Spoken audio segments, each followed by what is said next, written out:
Thank you, Corinne. We found that after getting all of this data, that we could compare people in 3 different ways in our study. So the first way, next slide please. The first way was to compare males and females and how their spending habits were different. And then we could compare different students with different employment statuses. And the third way is to compare students who want to find a job and students that do not want to find a job. When we look at what females and males spend, there were 2 main areas that were different. The first is beauty and healthcare products.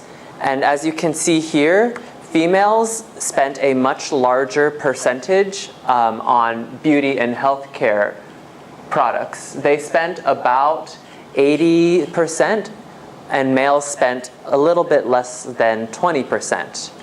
The other big difference was on electronics, and it was the opposite.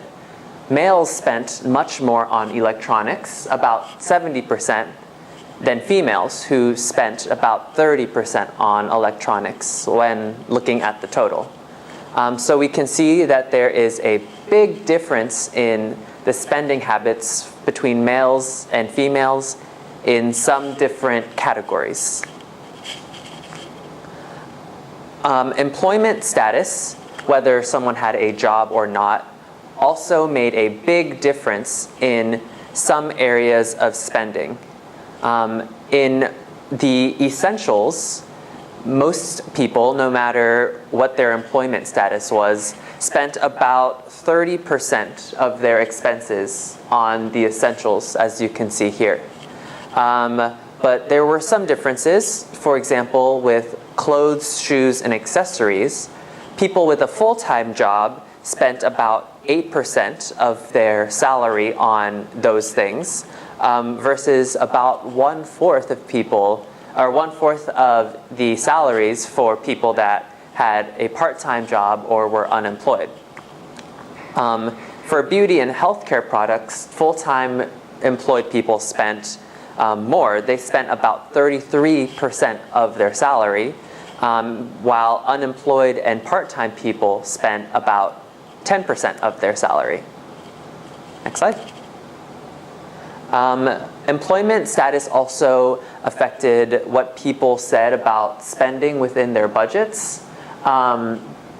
So it looks like on here that the people that were part-time employed had a higher percentage of definitely, yes, spending within their limits. Part-time employed was 45%, and unemployed was 37%.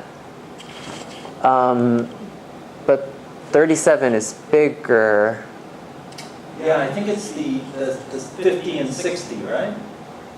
You see on the side, that's 50% and 60%. So. Okay, so maybe the percentages are wrong? Yeah, no, percentages are right, but it's a little confusing, sorry. Okay, but yeah, so I think still employed people spend more within their limits than unemployed people because of the percent. And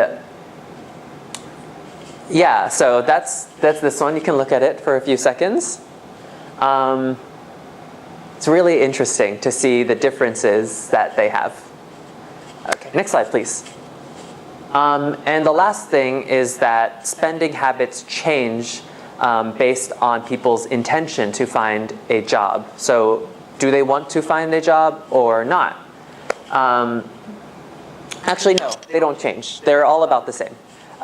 So all of the different categories are pretty similar, no matter if you want to find a job or you don't.